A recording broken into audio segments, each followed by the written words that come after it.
Live from WRAL News Headquarters in Raleigh, your number one source for local news. WRAL News, coverage you can count on.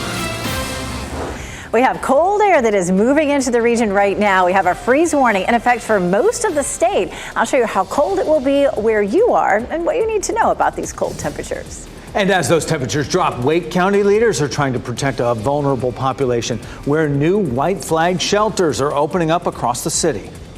Plus, the city of Raleigh responds to an abrupt decision to cancel this weekend's Veterans Day parade. We're live with what leaders have to say. Those temperatures well below normal. Tonight, there is a freeze warning in effect for our entire viewing area. We're glad you're watching. Good afternoon to you. I'm Jeff Hogan. And I'm Renee Chu. Thanks for joining us. You think it was brisk this morning? Meteorologist Elizabeth Gardner will explain why tomorrow morning will feel even colder. Our skies are clear. We have a northwesterly wind that's pushing chilly air in. And here's the proof. Not as many people out here at Pinehurst Resort and Country Club. There's still a few, but it's breezy out there. It's chilly. And of course, once we see the sunset, the temperatures will drop rather quickly tonight. We have 41 right now in Roxborough, 45 in Durham and Raleigh, 49 in Fayetteville. Of course, we had 2 days ago temperatures in the 80s. Here's another look at our freeze warning, and it does cover the entire viewing area. Temperatures will drop into the mid-20s to right around 30 degrees. This will end up being the coldest air that we've seen so far this season, and our first true freeze warning. So 29 in Durham, 26 in Roxborough, 28 Lewisburg, 29 South Hill, 29 in Goldsboro. This is what you'll feel at about 7 or 8 o'clock tomorrow morning. We head down to the south. It'll be 27 in Southern Pines, 24 in Robbins, 30 in Raleigh, 31 Fayetteville, 31 in Clinton. So everybody will be below freezing tomorrow morning, and that will mean the end to the growing season. We do have a big rebound in our temperatures coming toward the end of the week. I'll show you that coming up. Elizabeth, thanks. As we're preparing for temperatures to drop even more tomorrow, a drop-in shelter is opening today in Raleigh to help those experiencing homelessness stay warm. The Bryant Center will serve men and women in separate buildings on Cabarrus Street. The shelter has 150 beds. They're increasing their capacity tonight because of the cold temperatures. The Wake County Housing Director says the city and county gave $600,000 to keep the shelter open through April. One person, even one, is worth far more than that $600,000 ticket that we're paying. But I do also believe there are many more that we'll be saving with this space this winter. The city of Raleigh and Wake County partnered to open the Bryant Center. The shelter opens tonight at 7. Veterans are adapting to changes following the cancellation of the North Carolina Veterans Parade. Organizers canceled the parade after learning the city of Raleigh would not allow motorized vehicles. Julian Grace is live from a VFW post in Cary with reaction to this decision. Julian. Well, Jeff, I can tell you right now that fallout continues behind these doors right here, where veterans are contacting participants, letting them know that the parade has been canceled. Now, this was a big blow to this community, but veterans tell me that they could no longer participate once the city of Raleigh decided not to allow motorized vehicles because many of the veterans need those vehicles to get around the parade route. Here's a statement from the city. We wanted to know more on why those motorized vehicles were not allowed. Here's that statement. It says, upon further review this week, city staff recognized the staff of the vehicle caravan planned through downtown created a risk to public safety. We spoke with the veterans group about the other options. They have since canceled the parade.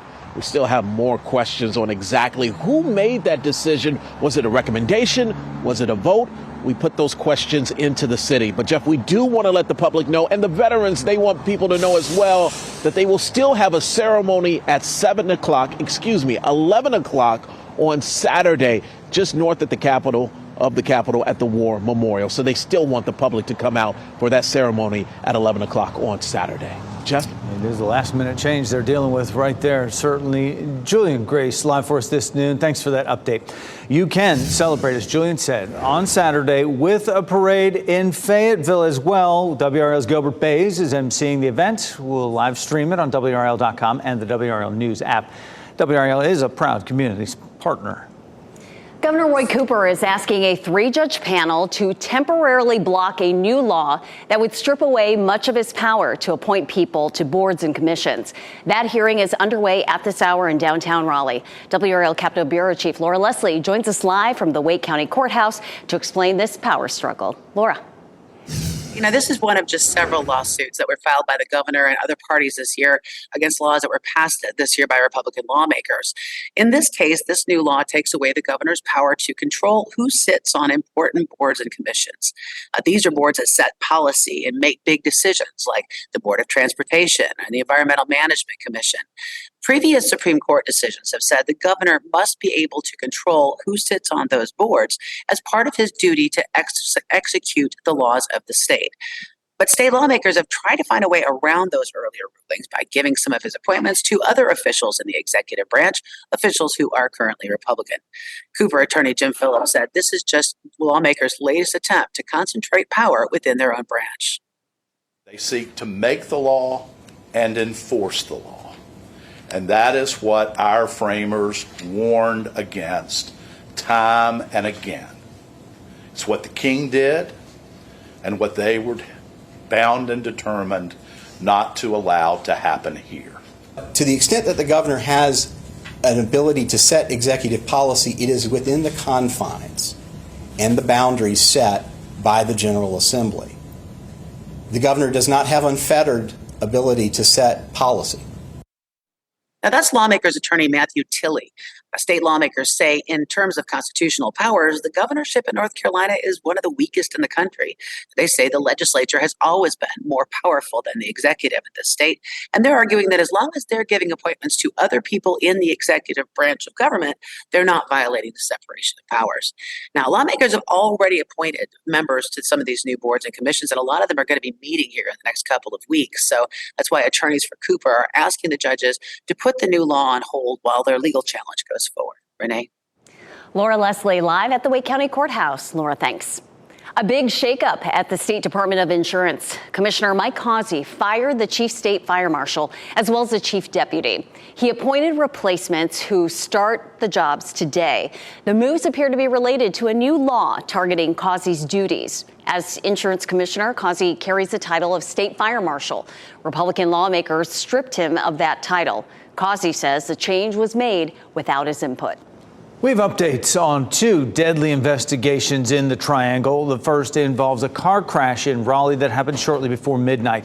Raleigh police say 18-year-old Jesden Bloomer lost control of his vehicle on a curve and struck the end of a guardrail.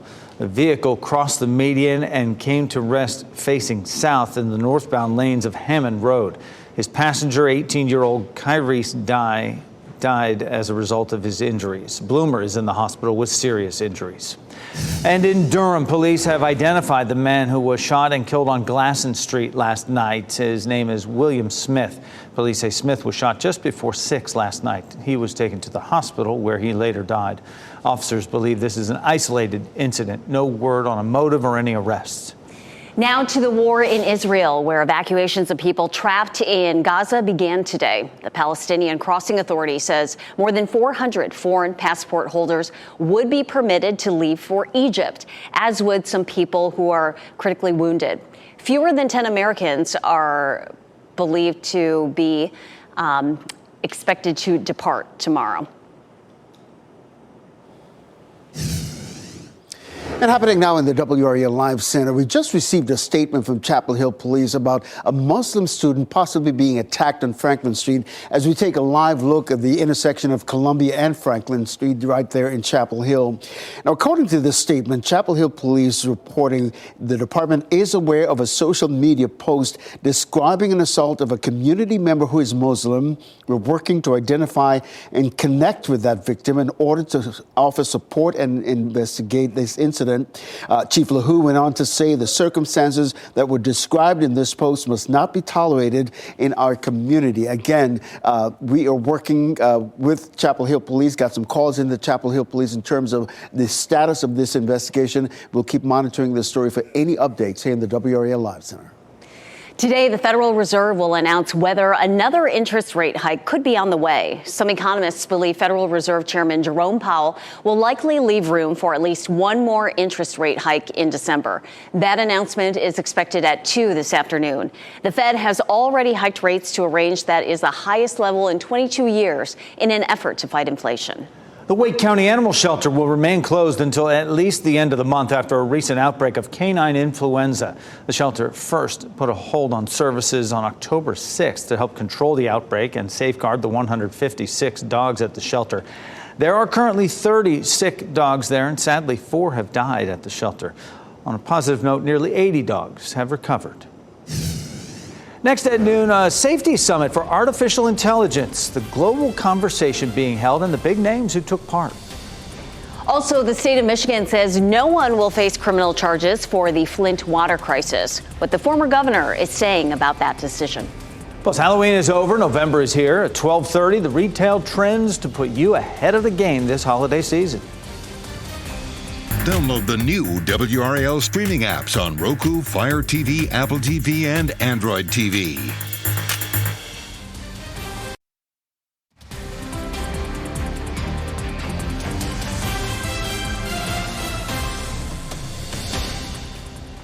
Welcome back. This is a live look at Clinton. Beautiful blue skies out there. Not a cloud in the sky. And it sure looks pretty, but it is feeling a lot cooler than normal. We'll only stay in the 50s today. You're watching WRAL News, available on Spectrum and the WRAL app on your TV or streaming device. Global leaders are weighing the future of artificial intelligence in the place where computer science as we know it began. The vice president joins global leaders and tech CEOs deliberating the future of AI. Caroline Shively reports some policy experts warn the technology could pose a threat to humanity. At the birthplace of modern computing, where codebreakers helped defeat Axis powers in World War II, tech CEOs and global leaders are gathering at the historic site for a new battle against time. This is a moment of profound opportunity. The benefits of AI are immense. The Artificial Intelligence Safety Summit focuses on the most cutting-edge systems called Frontier AI, which experts say could pose the most extreme risks, from cybersecurity breaches to bioweapons. Guests at the summit include Elon Musk and even major global competitors. And yes, we've invited China. There can be no serious strategy for AI without at least trying to engage all of the world's leading AI powers. AI could automate at least half of employees' work in the next few decades, according to the consulting firm McKinsey & Company. And it's expected to serve as more than a simple chatbot. The firm says it could come for white-collar jobs, too. The use of artificial intelligence. At home, President Biden signed an executive order this week trying to address the potential job displacement. This executive order represents bold action, but we still need Congress to act.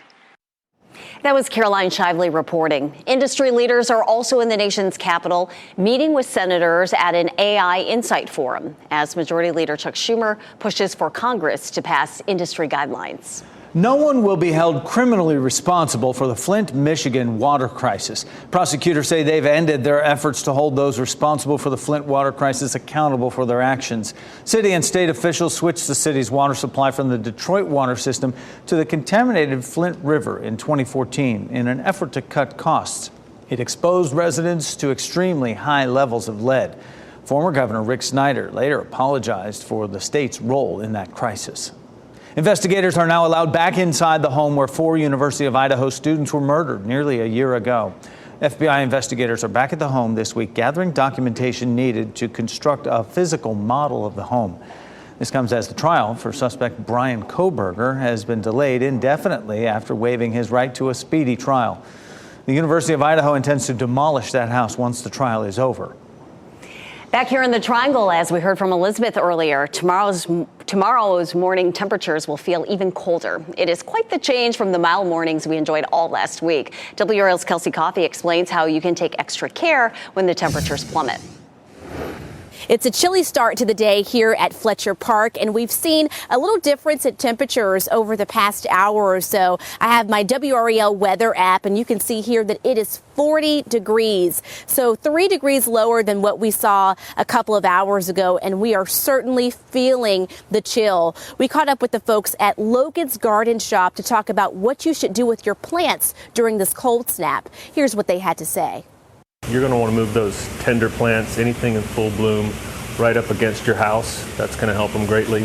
Better yet, covered porch, maybe put them in your garage. And something else to note, make sure that you're watering your plants. It's so easy for them to dry out as this air is becoming drier in the cooler temperatures. Be sure to keep up with our WRAL weather app as we keep you up to date on this frost advisory. Kelsey Coffey, WRAL News in Raleigh. Well, the forecast in California looks a little spotty on Halloween. This is what happens when you leave the appliances out in the break room, everybody. Yeah, I'm going to try. I got a disembodied floating finger, so it's hard to get the rest of the... Very clever how that the magic of television. We're going to try to... I can still point. And it looks like tomorrow, looking very nice. He does. He has the pointer finger ready to go there. A meteorologist in Los Angeles got creative with his costume. Just a little tape and a green screen right there. Viewers could see right through him. He did leave the, finger... pointer ready to go. He took his arm off. That's funny. A famous television trick there with the green screen. But I loved how he took the green tape. That was creative. Very creative. But old school also. Elizabeth Gardner in the WRAL Severe Weather Center. We don't do that stuff anymore. Oh, we can't do that anymore. I was talking to somebody about that today. Yeah, we don't have that. We used to have a green cape, that we could wear, and we just have a floating head and all that. But this is. I'm not going to knock on it. I'll get in trouble. But that's the real thing. Giant LED monitor. So it's a whole brand new world. All right, freeze warning for late tonight, tomorrow morning. We didn't quite get there this morning, even though we did have some advisories. We had some cloud cover that lingered a little bit longer. We didn't get our strong wind coming in really in time. But I'll tell you what, that wind is out there right now. Let's take a live look at downtown Raleigh. This is down Fayetteville Street. Boy, you know what a wind tunnel Fayetteville Street can be. So you can see the trees moving around. I was hoping we'd see somebody walk down the street, hair blowing, all, kind of scrunched up because it's chilly out there. But yeah, it's chilly. It's 45 degrees right now. And we do have a little bit of a wind chill. It's nothing dangerous, of course, but it feels colder even than that 45 degrees. Our dew point continues to drop. Our air mass is really drying out. So a nice dry air mass, the clear skies. If the wind begins to settle down, which it's likely to, we will have all the ingredients that we'll take to see really cold temperatures tonight. We'll climb to around 51, and then once the sun sets, we're back into the 40s. This is a look at our wind. Our wind is coming out of the northwest. It's got a tap on Canada, pushing that Canadian air right into our region. Right now, we're looking at winds anywhere from around 10 to 15, 16 miles per hour steady, and then everybody's seeing gusts at about 20 to even 30. Look at that, 31 in Rocky Mount. The gusts are in that white box on the right, so we're gusting from as little as 22 in Southern Pines, again to 31 in Rocky Mount, so it is a blustery afternoon. This is a look at our actual temperatures around the region. 41 in Roxborough, 44 in Southern Pines, 49 Fayetteville, 47 Goldsboro, as well as Rocky Mount and Wilson. And here's the wind chill. It feels like 33 right now in Roxborough, 38 in South Hill, 39 in Southern Pines, and 40 around the Triangle. So it's nippy out there this lunchtime. Actual high temperature will be 51 in Raleigh and in Durham, and 54 in Fayetteville. We take a look at this blast of cold air that continues. It started yesterday. It was such a chilly day yesterday. It was a cold night last night. We got down into the mid 30s to around 40, but we continue to have cold air that's going to be pushing into our region, making for a very chilly night tonight, and then a warm up after that. So we're not going to stay here for the next couple of months. 26 in Roxborough, 29 South Hill. This is what it's going to feel like when you step out the door tomorrow morning at around 7 or 8 o'clock. 30 in Wilson, 26 in Siler City. We head to the south. 27 Southern Pines, 30 in Irwin, 30 in Smithfield. So cold start for us tomorrow. 44 is our normal morning low, so we're well below that for the next several days. But over the weekend, we're going to see temperatures warming up. It should be a nice day for Fayetteville's Veterans Day Parade on Saturday. The parade begins at 10 a.m. downtown, 54 degrees, and will climb to 64 by the time the parade is over with plenty of sunshine. Around the Triangle on Friday, 65. We're looking at highs in the 70s over the weekend. We do see our clocks moving back on Saturday night. We go back to daylight time. Of course, so we're going to take a look at what our normal temperatures are. It's kind of a big up and down 7-day forecast. What does it look like for us in the month of November coming up? Happening now in the WRAL Live Center, we want to take you 250 miles above the Earth, show you this spacewalk happening right now at the International Space Station. You're actually looking at the helmet cam from astronaut Jasmine Mugbeli. She and Laurel O'Hara are working to upgrade the ISS communication system. The astronauts are also replacing some bearings assemblies that allow solar panels to better track the sun. This is the 89th U.S. spacewalk at the station and the first for both Mugbeli and O'Hara. The astronauts started their work around 8 o'clock this morning. It should be wrapped up around a little after 2 o'clock local here on Earth. We'll keep monitoring this story and update this story in our early evening newscast starting at 4 right here in WRAL. Thanks, Ken. People who use DoorDash might want to prepare to wait a little longer for their delivery. The new warning from the company that is not sitting well with shoppers. A jury verdict is shaking up the real estate business and could affect how you buy a home. The law that jurors say a number of brokerages broke.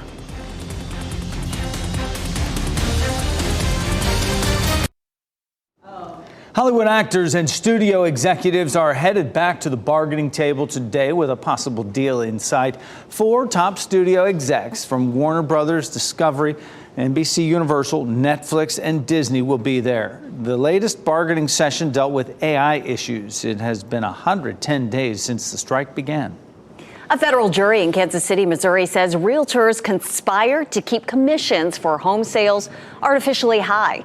The ruling means the National Association of Realtors and several large residential brokerages are liable for nearly $2 billion in damages. The total penalty could triple to more than $5 billion due to U.S. antitrust laws. The lawsuit involved home sales between April 2015 to June of last year. Real estate experts say the verdict could cause major changes in the industry.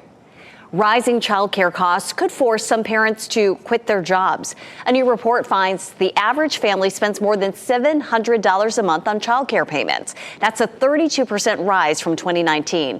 The report says more than 12% of U.S. households regularly pay for child care. Families can no longer rely on pandemic-related emergency funding that ended in September.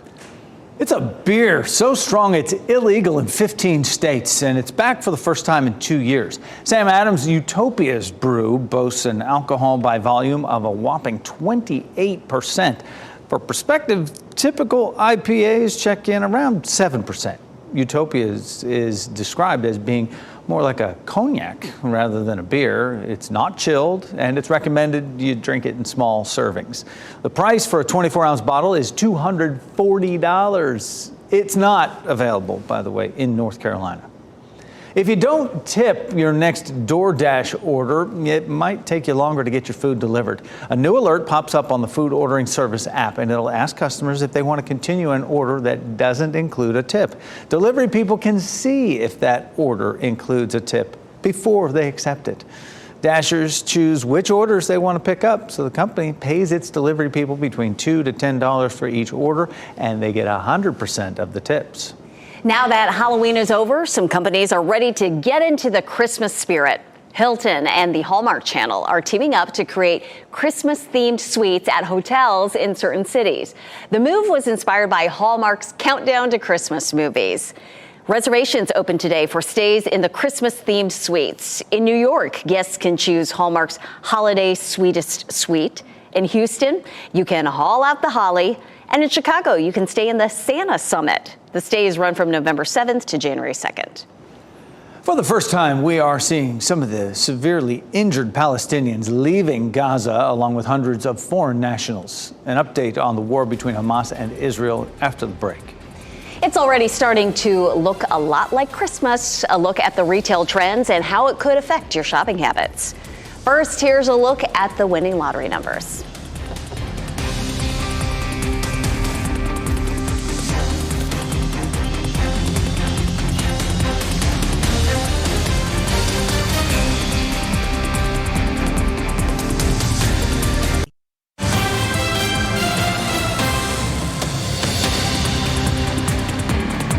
We're following breaking news here in the WRAL Live Center. That 18-year-old wanted in connection with shooting several people at a party at the Wilson County Fairgrounds turned himself in to police this morning. This is a picture of Brilio Fuentes Martinez.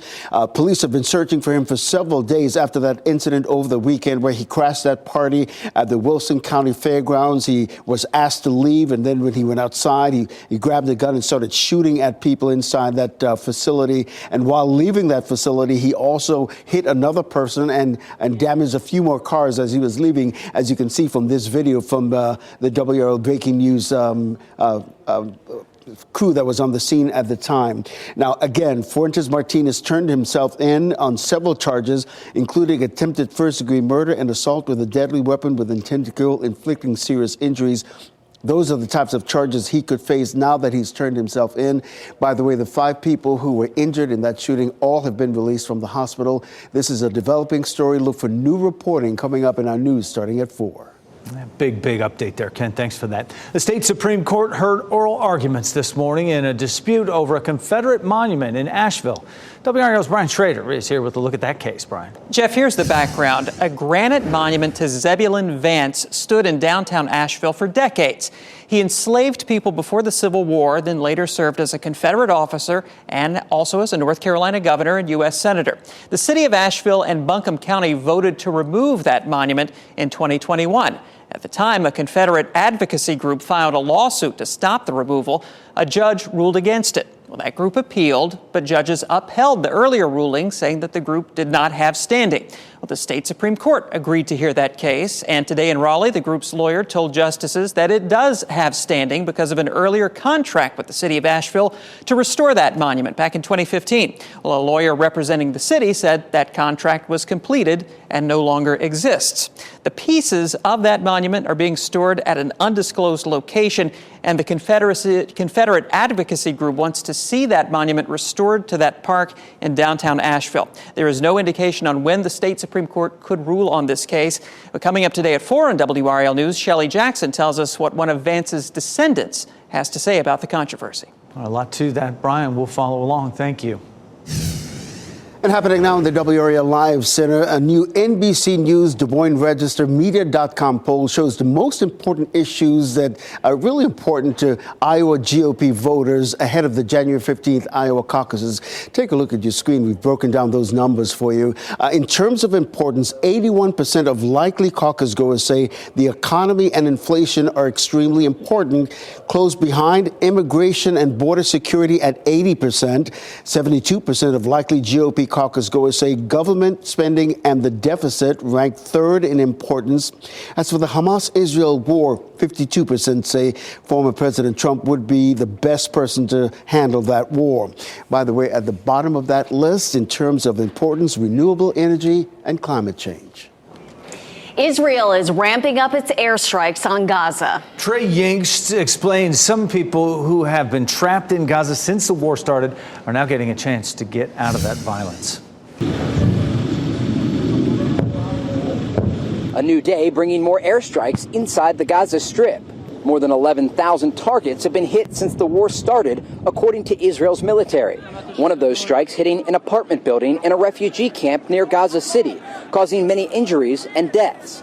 The Hamas-run government is accusing Israel of targeting civilians. But the Israel Defense Forces say Hamas was hiding out and using those inside as human shields. Senior Hamas leadership are trying to create a picture of a devastated Gaza and Gazans killed because of Israel and its military. They won't be able to hide who is really guilty. It is they themselves who brought catastrophe upon Gaza. And as Israel's ground operation intensifies, the number of Israeli soldier deaths continues to climb. Still, Prime Minister Benjamin Netanyahu vows to see the war through to the end. Our soldiers have fallen in this most just of wars, the war for our home. I promise you and all citizens of Israel, we will continue until the mission is complete. We will continue until victory. Hundreds gathering at the Rafah border crossing, hoping to make passage from Gaza to Egypt, with foreign passport holders and critically injured civilians permitted to leave for the first time since the war began nearly 4 weeks ago. At the same entry point, aid trucks were seen bringing supplies into Gaza on Wednesday.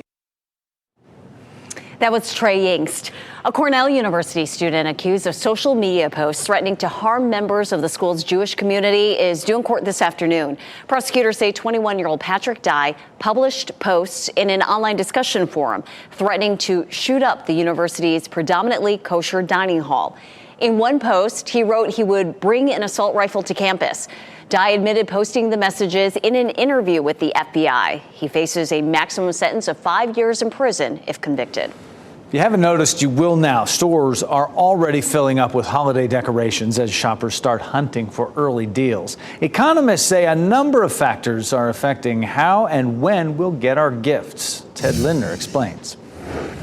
Stores are already filling up with decorations and gifts as shoppers start hunting for early deals ahead of December. Thank you so much. Yeah, Have a happy holiday. According to the National Retail Federation, nearly 40% of consumers plan to start crossing off items on their shopping lists earlier than they normally do this holiday season. This strategy can help people spread out their budgets a little better. But retail experts say a slew of economic factors will impact shopping habits this year. And it starts with ongoing inflation, keeping the cost of many everyday items high. Things like gas and food.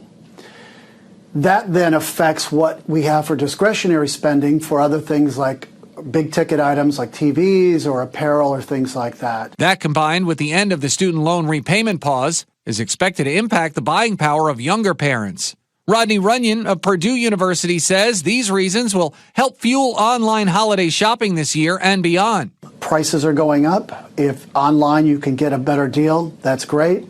Second part of that is logistics, and people aren't necessarily sure when they go into a store if the selection is going to be there, so they might as well shop from home. High levels of retail theft across the country are also causing some stores to either close or lock up their inventory. Still to come, we'll take you to the Sandhills to meet our Teacher of the Week with a unique role, how she links homeschool with the classroom. And if you're feeling a little angry, maybe you should put it to good use. How new research says it just might be what you need to light your fire. If you see news happening or you'd like to share a story idea with us, just click Report It in the WRAL News app.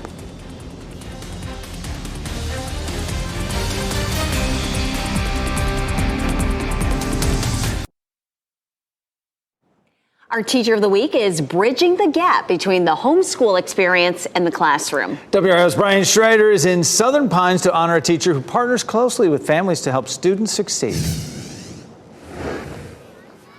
We headed out to the playground at McDeeds Creek Elementary in Southern Pines for this week's surprise. Jamie Perchinsky, you are WRAL's Teacher of the Week.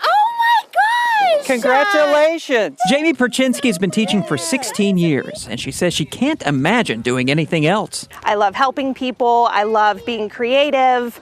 And just the satisfaction of watching children grow is just something you really can't put a price on. 10 more than 70. This national board certified teacher is part of Moore County's K-5 Blend Ed program.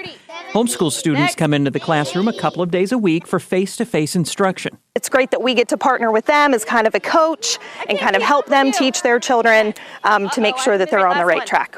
Perchinsky teaches them from kindergarten through second grade, and she loves watching them grow. But she says success in the classroom requires a lot of sweat. Everyone in my family will tell you they had no idea how hard teachers work until I became one. And I really didn't either, but that is what keeps me going. So we have 28. Congratulations to Jamie Perchinsky, WRAL's Teacher of the Week. I'm Brian Schrader, WRAL News. And if you'd like to nominate a teacher, you can go to WRAL.com and enter Teacher of the Week in the search box. Enjoy it while you can. Daylight saving time goes away in just a few days. Up next, recommendations to help you get a good night's sleep once we gain an hour this weekend.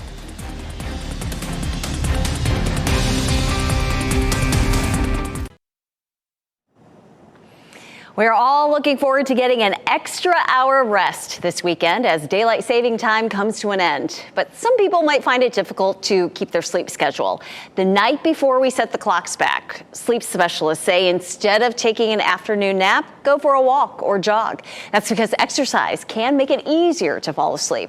Above all, stick to your normal bedtime. Try not to stress too much about the time change. the more things you try, typically, the more anxiety people have about it, and it actually is more disruptive to sleep. So the more things I'm doing to try to get a good night of sleep. So let it kind of just naturally occur. Following a healthy diet can also improve the quality of your sleep. Another key to a good night's sleep is to avoid excessive caffeine and alcohol use before bed. It is the winter white flag season right now. Starting today, folks experiencing homelessness in our area in Wake County have a couple of new places that they can go when the temperatures drop. And joining us to talk about this important initiative here, Pastor Vance Haywood, thank you so much for being here. I know you're the senior pastor at St. John's Metropolitan Community Church. Tell us about the need there was out there to establish these two new facilities in Wake County here. Yeah, so we see that folks experiencing homelessness numbers rising year after year, especially since the COVID pandemic. And we know all of our existing shelters in the county now are functioning at capacity or over capacity. And so we know that there's a need there. We work with Healing Transitions, and they're running in the drop-in capacity at double what their facility is designed to do. And so there's absolutely a need out there, and especially with the winter weather that we're starting to see already. How about that, timing-wise, right? We're here talking about this important subject, and the temperatures drop right on cue for that. So the need is there. The need for money is there, too. How are they funded? So right now, the city and the county are coming together to help fund this and get it started. We've been working with them for a few months we've been working with them all year to establish the white flag shelters this year, but really decided to make the decision and open them as drop-in shelters just a few months ago. And so Wake County and the city of Raleigh have stepped up, but we also rely on organizations and individual donors to make it all work. Okay. Where are they located? So we have two sites. The primary shelter site is at 401 West Cabarrus Street, and the building right beside of it at 510 South Harrington Street, and that functions as the primary drop-in campus. And then on white flag nights, those extremely cold nights, we open up an additional site at 301 West Jones Street. How many folks can you accommodate there? So at the primary Cabarrus Harrington site, we can accommodate 150, and then when we open the Eden Street facility or the Jones Street facility, that adds another 50 beds. Okay. And accommodations for families, pets, things like that, can you make arrangements? So families, we have go to the Salvation Army for those winter white flag nights because they're open and able to handle the families and provide the unique accommodations that families with children would have. So we try and get them to those facilities. All of that information is also on our website. If they show up at our shelters, we'll work on getting them there just so there's a safe space for the children. We are working on additional spaces and accommodating pets because that is a question that comes up with folks that have pets that want to bring them inside. And so, yes, we'll make that work for you. We do have some private accommodations for the pets to get into. I see. We got some more information, too. I want to show folks out there about those declared white flag nights, the volunteer opportunities, how to donate. You can visit whiteflag.org for all of that. Pastor Vance Haywood, thank you so much. Yes, thank you. Dropping in on us here, and I wish you luck, success. Thank you so much. We appreciate it. Yeah, the need is real, and so wonderful to see that they're helping to fill that need for those who need a warm place to stay, because it is not warm out there at all. Meteorologist Elizabeth Gardner in the WRAL Severe Weather Center. Despite all the sunshine out there, our temperatures are really on the cool side. And and what a change too, because we had such warm temperatures over the weekend, at the beginning of the week, and then everything changed yesterday. And we will see our temperatures rebounding again later in the week, but boy, it's chilly out there right now. This is a look at our current temperatures: 44 in Southern Pines, it's 48 in Clinton, 47 in Goldsboro and Rocky Mount, 41 in Roxborough. Of course, a few minutes ago, we looked at the impact the wind is having, and it feels about 5 degrees colder than it really is with that wind. We're going to continue to see gusts up to 25 miles per hour this afternoon. We've had some gusts up to 30 just in the last hour or two, but it's also likely that we're going to see those winds tapering off, and the calm winds that we see overnight tonight will actually add to the cooling. If we have wind blowing, it tends to draw down some of the milder temperatures that sometimes are just above the surface as we start to cool things down. Once the sun sets, the daytime heating starts to rise, and if there's a wind, it'll help to circulate it back down to the ground, and it doesn't get as cold.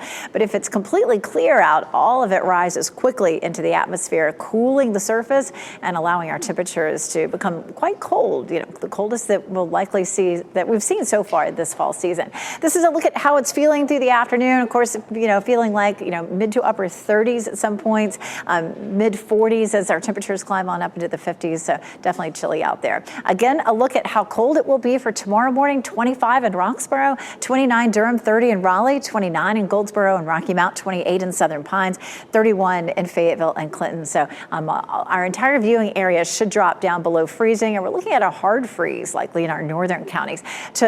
Friday morning is also likely to be cold, maybe a couple of degrees warmer, 33 Fayetteville, 33 Raleigh, but still 28 in Roxborough, 29 in Southern Pines. So a couple of very cold mornings headed our way. After that, we're going to start to see the temperatures climbing. Saturday morning, 39, but we're back into the 40s on Sunday and Monday, and that's close to normal for this time of year. Again, we have the freeze warning that's in effect for tomorrow morning. And once we see freezing temperatures in the fall, we won't see the Weather Service issuing another freeze warning. This will be the end of the growing season if the temperatures fall into the mid-20s to around 30. And of course, at that point, we can expect more and more freezing nights. We likely will see that again Friday. And temperatures will bounce up a little bit. You know how things go around here. We tend to have a pretty big fluctuation of temperatures through the fall and even the winter. November 1st, the normal high is 68, and November is a big month of change. By the end of the month, our normal high is 58 degrees and our normal low is 37. Of course, the hurricane season lasts until the end of November as well. This particular system down here in the southern Caribbean looks a little less likely to develop. If it does, it's likely to affect folks in Central America and Mexico as a tropical storm if it ends up developing. Over the weekend, we're warm again. Highs in the low 70s on Saturday and Sunday with some pretty weather. Of course, we do go back to standard time this weekend, get that extra hour of sleep. Thanks, Elizabeth. Doesn't it get you fired up when someone tells you can't do something? Well, it appears there is scientific proof that anger, a little bit of it, can be a great motivator. And just look at winning Mega Millions numbers on your screen right now.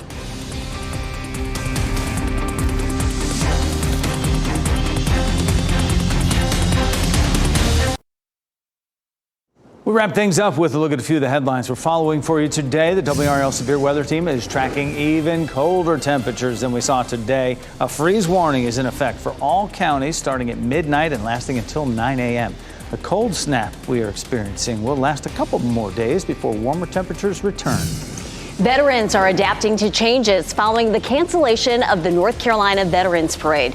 Organizers canceled the parade after learning the city of Raleigh would not allow motorized vehicles. Participants started to drop out of the parade yesterday when the city informed organizers that motorized vehicles would not be allowed. An 18-year-old surrendered to authorities this morning, days after 4 people were shot in a birthday party at the Wilson County Fairgrounds. The U.S. Marshal Service confirmed to WRAL News that Braulio Fuentes Martinez turned himself in. Police say Fuentes Martinez showed up to that party uninvited, and when he was asked to leave, they say he grabbed a gun and started shooting into the crowd of people. The Texas Rangers could clinch the series tonight in Game 5. The D-backs will be trying to stop that celebration and keep their World Series hopes alive. First pitch for tonight's game is at 8. You can catch all the action on Fox 50.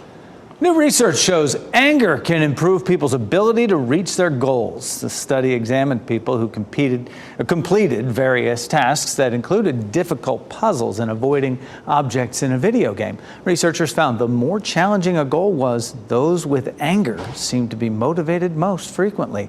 Researchers say that both positive and negative emotions can be effective tools in promoting behavior in certain situations.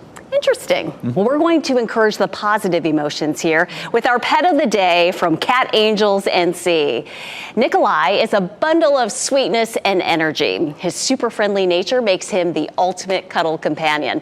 Nikolai has a uniquely adorable bunny-like tail and enjoys weaving through your feet. He's a high energy dynamo who would thrive with the company of another young kitty, preferably one of his siblings. Put in an application on the Cat Angels website and bring Nikolai's playful spirit and endless affection into your forever home.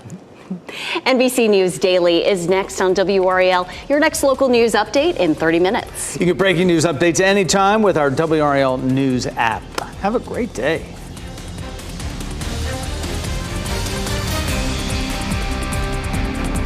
Keep watching WRAL News over the air Channel 34 and Spectrum Channel 1257.